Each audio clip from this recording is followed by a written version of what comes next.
Quase todos a levantar a mão disseram: eu amo. Irmãos, agora eu vou fazer outra pergunta.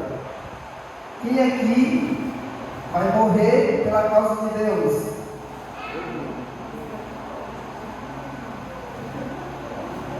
Agora eu vou fazer novamente essa pergunta, mas eu vou falar como? Eu morro, né? Vamos lá. Vamos ver se os irmãos estão bem ensaiados.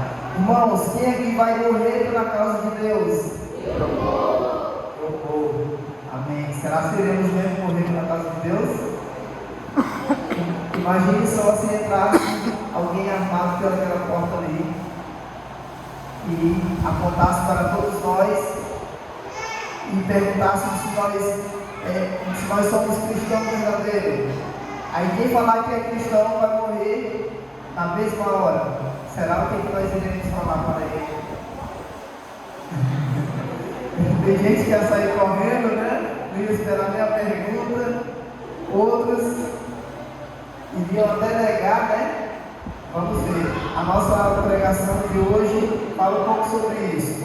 O tema é pecado e perdão. O nosso hino, quem lembra qual o nome do hino que nós cantamos aqui? Inicial? Perdão, poder e paz, né? Isso é o que nós precisamos, né? De perdão de Deus, do poder e paz, né? Isso é o que nós precisamos para nós conseguirmos passar por esse mundo, né? Então, eu peço aos irmãos que fechamos os olhos para fazermos a oração. Querido Deus e amado Pai, muito obrigado, Deus, por nos encontrarmos aqui mais uma vez na Tua casa. Viemos aqui para te adorar e te honrar e glorificar, meu Deus, o Teu santo nome, para que tudo que eu falar aqui, meu Deus, possa ser inspirado pelo Teu Santo Espírito, meu Deus. Porque em nós não há mérito, meu Deus, de nenhum tipo de coisa, meu Deus, somente para Ti, meu Deus. Tudo em nossa vida tem que ser em honra e glória para Ti, meu Deus. Temos que ser gratos por tudo, meu Deus. Pela vida, pela saúde, por tudo. Nos abençoe essa noite, abençoe essa palavra, meu Deus, que eu irei passar, e o Senhor esteja na frente, a cada momento, em nome de Jesus, amém. Então, o título dessa pregação é Pecado e Perdão. Então, irmãos, quem aqui conviveu com a sua mãe, com o seu pai, durante a sua infância? Eu convivi, né? Durante a sua infância, até mais ou menos os seus 10 anos. Eu acredito que a maioria, né? Se tiver algum aqui, um ou dois que não tiveram esse privilégio, né? Mas, como estamos no mês de maio, né? É o mês das mães, e nós sabemos que a nossa mãe, né? É aquela pessoa especial que nós temos. Mesmo alguns não convivendo com ela na sua infância, mas dali a pessoa nasceu, né? Ali ela carregou durante 9 meses e nasceu. Outros não teve a oportunidade de conviver a sua infância toda, mas nós sabemos que a nossa mãe, ela é aquela pessoa intuitiva, né? Intuitiva, ela às vezes ela avisa a gente sobre uma coisa e a gente não acredita, né? E acaba que acontecendo, né? O que ela falou. É aquela pessoa que ela está te avisando aqui, ela está te avisando e você está falando assim, não, pode deixar, está tudo sob controle. Na hora, na frente, exatamente tem um mandamento, né? É honrar que os seus pais, né, para que o seu dia aqui na terra se prolongue, né? Então vamos lá. Então,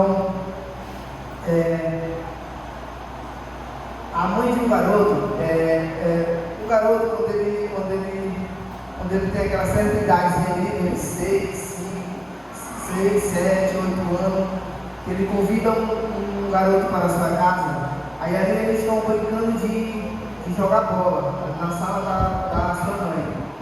E brincar de jogar bola na sala da mãe é um perigo, né? Porque a qualquer momento pode se quebrar alguma coisa, né? E aí a mãe, aquela pessoa intuitiva, que ela já imagina que pode quebrar alguma coisa, né? Ela avisa para o seu filho: meu filho, para de jogar bola aí na sala, que você pode quebrar a janela de vidro ali. Aí o garoto fala: não mãe, eu estou chutando a bola aqui, estou chutando a bola devagar, né? apertando a bola devagar, não vai quebrar o vidro não. Aí o filho é teimoso, ele fica o tempo todo respondendo a mãe, dizendo que está tudo sob controle. A mãe mais outra vez, zangada, né? Está na cozinha e ouvindo a bola bater, e ela avisa para o filho de novo: meu filho, você para de jogar bola na sala com o seu coleguinha, porque vocês vão quebrar a janela da sala, porque a janela é de vidro. E novamente o filho fala que está tudo sob controle, né? Pensa que está tudo sob controle. Ali ele está jogando a bola, ele acredita que a bola está devagar, né? Está ficando devagar, está tudo sob controle. É outra vez, a mãe fala zangada: meu filho, você para de jogar essa bola aí, porque senão eu vou aí te bater, e você pode quebrar essa janela de vidro, cair sobre você se cortar, e você tem que ir para o hospital. E aí o garoto novamente responde a sua mãe, dizendo que está tudo sob controle, que a janela não irá quebrar e que ali não irá acontecer, né? E o filho, o que acontece na história? O filho brincando, né? Ele chuta a bola e quebra a janela, e acontece dele se ferir, e aconteceu uma coisa, e ali o filho começa o quê? Começa a chorar. A mãe ali avisou que iria quebrar, e ele começa a chorar porque ele se feriu, e também porque ele viu que aconteceu o que a mãe falou. E ali a mãe chega até ele e fala o quê? Fala: meu filho, eu te avisei. Aí ela pergunta se foi ele que quebrou, se foi o colega. Ele nega, dizendo que não foi ele, né? Isso é bem de criança, né? Dizer que não foi eu, foi meu amiguinho. Ali ele nega, até ele assumir que foi ele. Ali ele apanha, após ele apanhar, a mãe dele leva ele ao médico, né? Para fazer um curativo, alguma coisa, e ali a sua mãe, como sendo mãe, né? Ela não ficará zangada e irá perdoar o filho, né? Então, essa é uma pequena história antes de nós entrarmos na palavra de Deus. Eu peço aos irmãos que abram a Bíblia em Mateus, capítulo 26, versículo 31 a 35.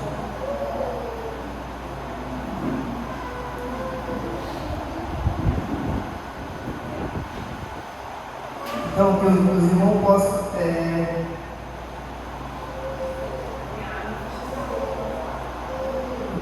que os irmãos ficaram atentos, né? A pequena historinha sobre a mãe e o filho, né? E agora nós iremos entrar na Bíblia para ver aonde está essa história, né? Aonde a mãe, né? A mãe que aqui será Jesus, que está avisando para cada um dos seus filhos, que é cada um de nós. Então, amém, irmãos? Quem achou? Mateus capítulo 26, versículo do 31 ao 35. Amém? Amém, né? O título aí fala o quê? Pedro é avisado, né? Então vamos aí para a história. Nós fomos todos ler junto, né? Então Jesus disse aos discípulos: esta noite serei uma pedra de tropeço para todos vocês, porque está escrito: ferirei o pastor e as ovelhas do rebanho ficarão dispersos. Mas depois de minha ressurreição, irei adiante de vocês para a Galileia. Pedro, tomando a palavra, disse a Jesus: ainda que o Senhor venha a ser tropeço para todos, nunca será para mim. Mas Jesus lhe disse: em verdade lhe digo que nesta noite, antes que o galo cante, você me negará 3 vezes. Aqui a mãe dizendo, né? Meu filho, para de jogar bola, porque você irá quebrar a janela, né? Então aqui é a mesma coisa que Jesus dizendo para Pedro, né? Que antes que o galo cantasse, naquela noite ele negaria 3 vezes, né? Pedro, como nós conhecemos, né? Pedro é um dos discípulos de Jesus, né? Aquele discípulo que ele tem aquele espírito de líder, né? Vocês conhecem alguma pessoa que tem aquele espírito de líder? Aquela pessoa que está sempre à frente, e quando você vai falar assim, ó, nós vamos fazer uma agenda na igreja, aí Não tem um líder, aquela pessoa primeira a levantar a mão. Se vocês conhecem alguém assim, mais ou menos, né? Alguns conhecem, outros não. Mas Pedro era aquela pessoa que sempre estava à frente, sempre estava ali falando: eu vou. Quando vai fazer uma dinâmica, ele sempre estava ali: eu vou. Eu quero que alguém vá até a cidade vizinha pregar o evangelho. Ele estava ali na frente: eu vou. Ele era aquela pessoa, né? Que tinha o espírito de líder, estava sempre respondendo as perguntas de Jesus, né? E aqui, como fala no texto bíblico, né? Que todos os discípulos ali ficaram calados, né? Quando Jesus falou que ia ser o quê? Uma pedra de tropeço, né? Porque ali Jesus já estava o quê? Avisando que ele iria morrer, né? Que ele iria ser preso, que ele iria morrer, e que ali ele seria uma pedra de tropeço. E Pedro, como sempre sendo aquela pessoa, né? Aquela pessoa que estava sempre impulsiva, e sempre quando Jesus falava, como aconteceu aqui, ele cortou Jesus e falou que mesmo que ele fosse uma pedra de tropeço, mas para ele nunca seria, né? Vamos continuar lendo aqui.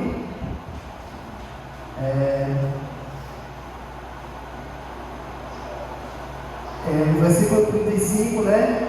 Pedro insistiu: ainda que seja necessário morrer com o Senhor, de modo nenhum o negarei. E Pedro responde, né, que de modo nenhum ele iria o negar, né? Pedro, como sendo aquela pessoa que eu falei para vocês, né? Tendo aquele espírito de líder, e sempre respondia aquela pessoa que sempre como tendo um espírito de líder, ele se entendia mais esperto que os outros, né?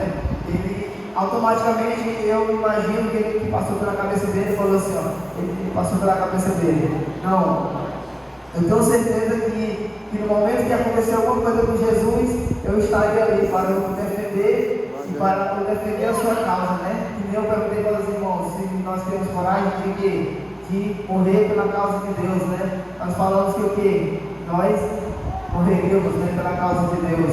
E Pedro, ele, assim como nós, ele falou que mesmo que aqui ele estava falando, e no pensamento dele, e mesmo que se Jesus fosse pego e fosse morto, ele estaria lá para defender e seria morto junto com ele. E mais à frente aqui na leitura,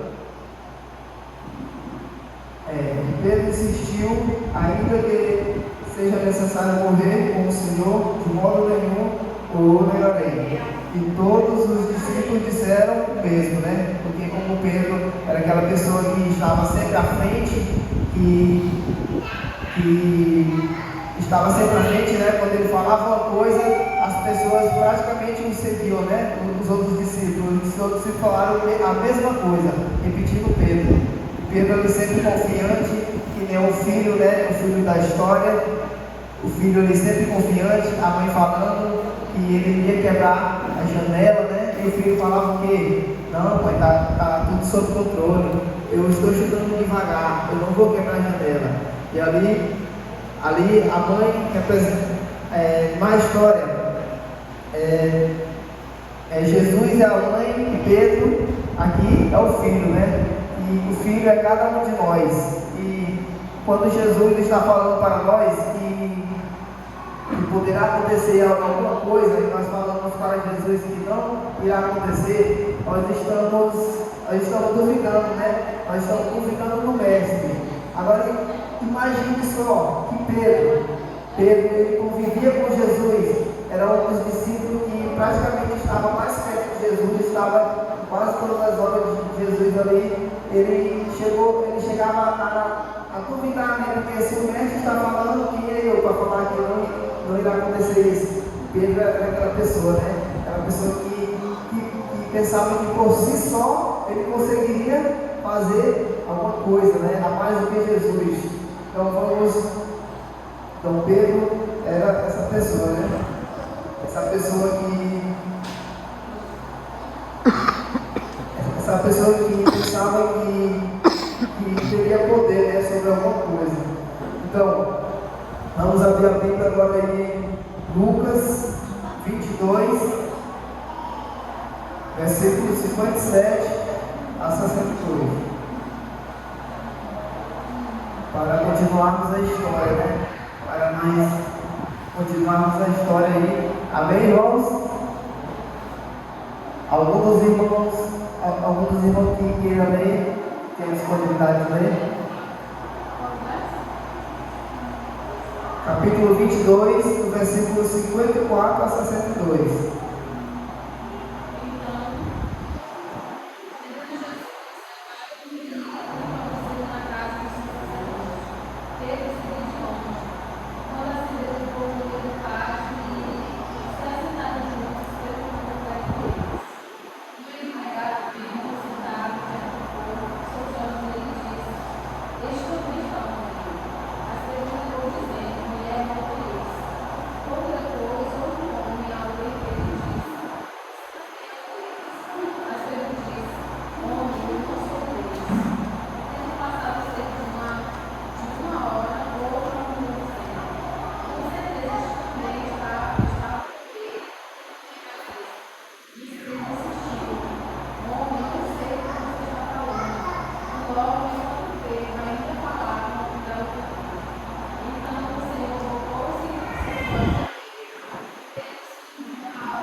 Então, irmãos, a pregação de hoje, né, é totalmente sobre a história de Pedro, né?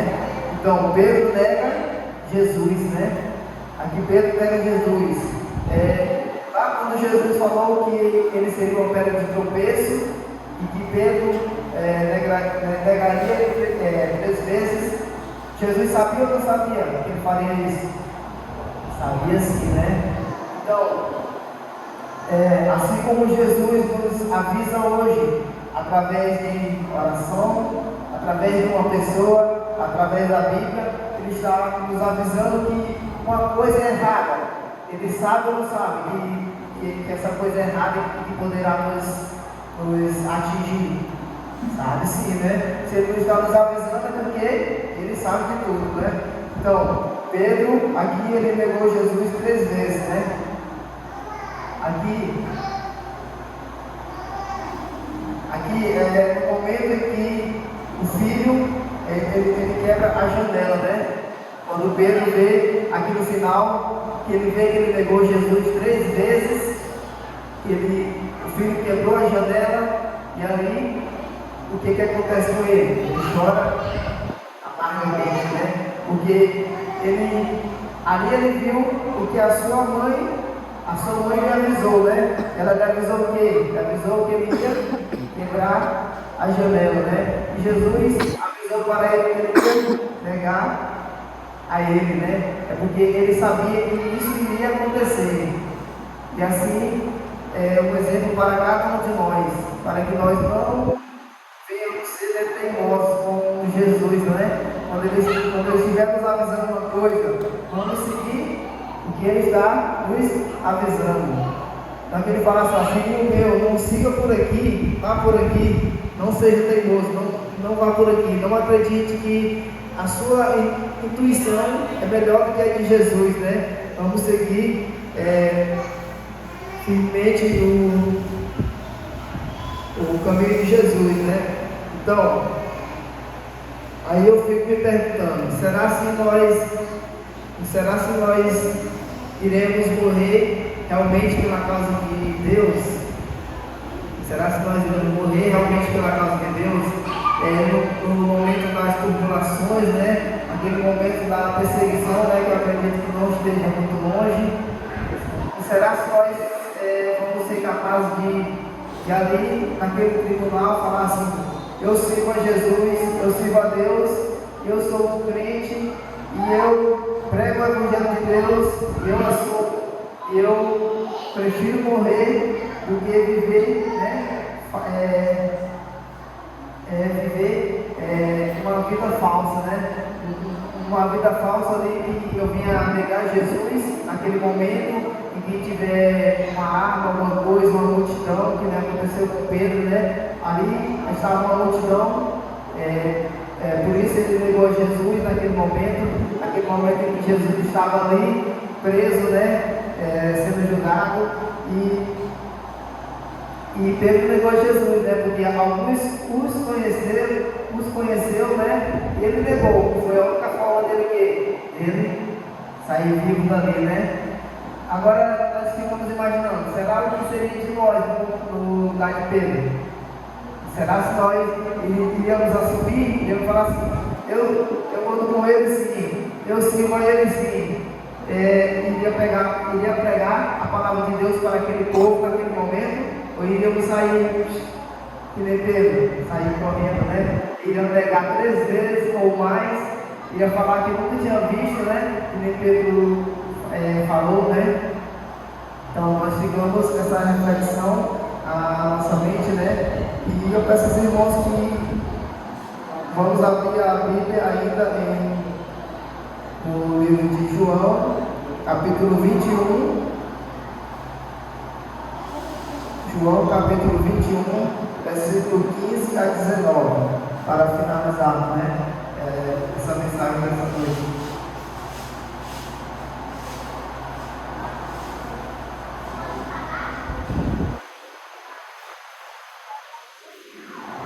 Tudo perdoou, né?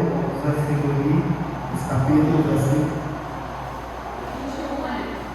21, capítulo 15 a 19.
Amém? Então, irmãos, aqui é a mãe perguntando, né? Meu filho, não foi você que quebrou a janela? E o filho negando, né? E o filho falando ali, e o filho sempre negando, né? Então, a mãe pergunta para o filho, Jesus ele tinha a necessidade de perguntar para Pedro se ele o amava? Tinha? Não, né? Porque ele sabe de tudo. Se Jesus sabe de tudo, qual a necessidade daquele momento?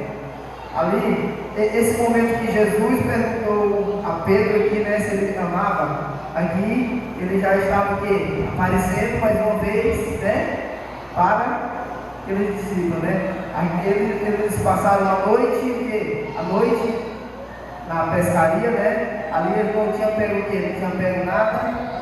E quando Jesus apareceu, eles não o reconheceram, né? Porque Jesus já estava morto. Eles não estavam o reconhecendo, né? E ali ele mandou o quê? Jogar as redes à direita, né? E ali veio muitos peixes, né? A história vocês sabem. E aqui nesse momento que Jesus, que fala o título de Jesus e Pedro, Jesus pergunta diversas vezes, 3 vezes, né? Para Pedro, 3 vezes novamente, né? Lembra do negando 3 vezes, perguntando 3 vezes se tu me amas? E Pedro responde, sim Senhor, eu te amo. Mas será que aquele eu te amo que Pedro falou era o eu te amo verdadeiro? Não, né? Porque se fosse o eu te amo verdadeiro, ele teria perguntado quantas vezes, Jesus? Só uma vez, né? Então, aqui é a mesma coisa de da sua esposa, né, da uma pessoa amada, da sua mãe, perguntar: meu filho, meu marido, você me ama? Aí você fala: não, apenas gosto de você. Essa é a resposta que a pessoa queria ouvir? Não, né? Ele queria ouvir o quê? Eu te amo, né? Essa é a resposta. Então, essa era a resposta que Jesus estava esperando de Pedro, né? A partir daquele momento que ele já tinha negado e ele morreu, ele apareceu novamente para Pedro. Aqui é o momento que é o momento da pisa, né? Da pisa que a mãe dá no filho. Aqui Jesus estava dando uma pisa em Pedro, né? E Pedro perguntando se ele tinha, se ele o amava. E ele respondendo toda vez que o amava. Será que nós não estamos igual Pedro, não? Falando que amamos a Jesus, na hora, ao chegar na esquina, nós o negamos. Nós temos que levar essas reflexões para casa, né? Essa é uma resposta que eu posso responder por mim, não posso responder por ninguém, né? Cada um tem que responder essa pergunta, né? Levar para casa, se nós realmente estamos amando a Jesus verdadeiramente ou estamos falando só que nem Pedro. Não, eu apenas gosto de você. E na terceira vez que Jesus pergunta se Pedro o ama, ali ele fala que o quê? Ele diz que ama e ele diz que ele sabe de todas as coisas, né? Ele sabe de todas as coisas. Então ele estava ali assumindo que ele errou e que Jesus sabe que ele errou e que ele estava respondendo aquilo apenas para quê? Para preencher aquela pergunta, né? Porque ele sabe que ele não o amava Jesus verdadeiramente. E Pedro, ele só veio se converter verdadeiramente a partir do batismo do Espírito Santo, né? Quando o Espírito Santo desceu e ali ele se converteu verdadeiramente, né? Então, será que nós estamos esperando essa pisa da mãe que na história é Jesus e o Filho somos nós? Será que nós estamos esperando essa pisa para nós podermos mudar a nossa vida, né? Deixar de falar para Jesus que nós apenas gostamos dele, para falar que nós amamos verdadeiramente? Então, no final dessa mensagem, dessa noite, vai ficar essa pergunta: será que nós amamos Jesus verdadeiramente ou estamos negando, né? Às vezes nós pensamos que estamos na igreja, eu sou o diretor de desbravador, eu estou fazendo ali o máximo, né? Eu estou falando assim, eu sou o máximo porque eu sou diretor de desbravador, consegui reunir, exemplo, 50 meninos no grupo, estamos todos ativos, né? Estamos batizando os meninos, eu penso que eu sou o quê? Eu penso que eu sou o máximo, né? Quando eu esqueço que esse mérito é de quem? É dele, né? Porque sem ele nós não somos nada, né? Ao amanhecer, sem Jesus nós não somos nada, né? Porque nós não temos nenhum fôlego de vida. Então vamos refletir, né? Refletir sobre essa mensagem. Já fazia um bom tempo que eu não pregava, né? Já tem alguns anos já que eu não pregava. Eu nem me lembro mais qual foi a última vez que eu tinha pregado, né? Eu não fica meio confuso pregar. Isso aí, irmão. Eu já tinha pregado, né, irmãos? E eu espero que os irmãos tenham entendido, né? Um pouco sobre a mensagem. Que nem a Bruna fala, né? Eu sou um pouco gago. Às vezes eu fico gaguejando, né? Às vezes me dá um negócio na leitura assim que a mente começa a tremer. Eu me lembro a primeira vez que eu vim pregar aqui na igreja, escrevi um monte de coisa, né? Dessa vez escrevi só um detalhe de ler. Escrevi um monte de coisa, enchi o papel. Quando eu cheguei, eu baixei a vista, não consegui ver nada. Não consegui ver nada, vi aquela suadeira, comecei a gaguejar, né? Eu já sou gato, comecei a gaguejar mais ainda. Então é isso, irmãos. Que nem a música da nossa irmãzinha Valentina, que o irmão falou: seja forte e corajoso, né? Porque se você nunca enfrentar a primeira vez esse púlpito, você nunca vai enfrentar nem a segunda, nem a terceira, nem a quarta, nem a última, né? Então, possamos ser fortes, corajosos, aquela aquele aperto no peito vem, né? Antes de vir até a frente, aquele medo de errar, aquele medo das palavras não vir, né? O que a gente estudamos, vem aquele medo, será que eu vou conseguir fazer? Será que eu vou conseguir seguir a linha de raciocínio? Será que eu vou tremer na base na hora, se eu vou ficar calado? Vem aquele medo, mas somente a partir do momento que você sobe aqui, você começa a falar. No começo é meio ruim, né? Mas do meio para o fim você consegue, né? Então, somente pelas bênçãos de Jesus, né? A gente está aqui pregando a palavra dele, aqui na frente. E a mensagem de reflexão que fica, né? Se nós realmente amamos a Jesus, né? Sejamos fortes e corajosos também para subir aqui para pregar, cantar, fazer a obra de Deus aonde Ele mandar, né? Então essa mensagem que possamos colocar o mesmo hino, perdão, poder e paz, né? É o que precisamos.